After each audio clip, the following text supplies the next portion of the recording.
J'ai 122, moi. Il y a combien de boîtes là? Combien vous avez trouvé en tout de...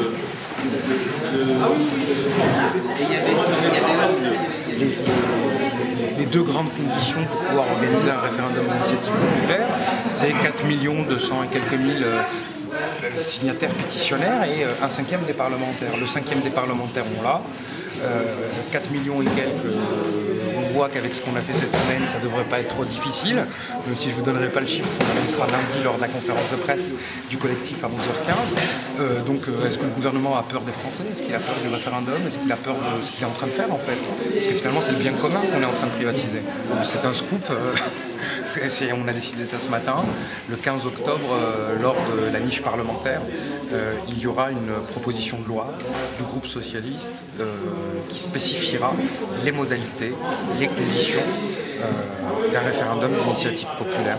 Le gouvernement ne peut pas changer la Constitution pour favoriser la visibilité et le pouvoir de Nicolas Sarkozy, expliquer qu'on va équilibrer la démocratie parce qu'il y aura des référendums d'initiative populaire. Et quand on dit, alors quand est-ce qu'on fait un référendum d'initiative populaire, ne pas promulguer la loi organique qui en spécifie les détails. Donc c'est grave. Une société anonyme est anonyme ou elle ne l'est pas. Et là, c'est une société anonyme. Moi, je vous pose une seule question. Connaissez-vous une société anonyme qui a capitaux publics, n'a pas été privatisée? Il n'y en a aucune. Voilà. Ça n'existe pas. D'accord. Et d'ailleurs, le gouvernement, M. Bailly, le président de la Poste, durant l'été et le printemps 2008, annonçait clairement, vous pouvez retrouver ça dans la presse spécialisée, dans la presse généraliste, la privatisation de la Poste. Sauf qu'il y a eu la crise financière, donc là, ils ont eu un petit peu peur. Et donc après, ils ont repoussé le sujet, après les européennes, etc. Et dans les faits, aujourd'hui, nous avons des gens qui veulent la privatiser. La société anonyme, c'est un pis-aller en attendant une meilleure conjoncture politique qu'on ne leur laissera pas. 500 postes, qu'on supprime des milliers de guichets, faut pas s'attendre à ce que... D'ailleurs, on aurait pu croire que les Français seraient mobilisés massivement et on aurait entendu dans les sondages des Français qui majoritairement seraient pour le changement de statut en disant que ça va améliorer la qualité. Non, parce qu'ils savent que c'est du fait de cette privatisation rampante qui a déjà commencé dans les faits, dans la gestion de l'entreprise, que nous avons aujourd'hui cette détérioration du service. Il n'en demeure pas moins que l'ouverture et la libéralisation du marché, elle n'implique en aucun cas, je dis bien, le changement de statut de l'entreprise. Vous savez, il y a une directive postale au niveau européen qui date de 2007, qui spécifie un certain nombre de conditions pour pouvoir entrer en concurrence avec la Poste. C'est pas aussi évident d'entrer en concurrence avec la Poste si c'est une entreprise publique.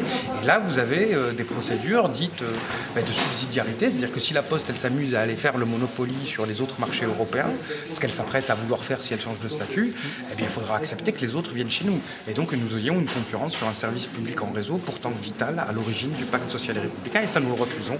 Et c'est pour ça que nous refusons le changement de statut, qui est la privatisation. Concernant France Télécom, que la gauche ait fait ce qu'elle a fait, c'était une connerie. Voilà, donc c'était une bêtise. Maintenant, c'est ce que j'ai pu dire par le passé. Moi, je ne vais pas passer les 20 années qui viennent à m'excuser des 20 précédentes. Nous, on se bat pour un service public rénové, moderne.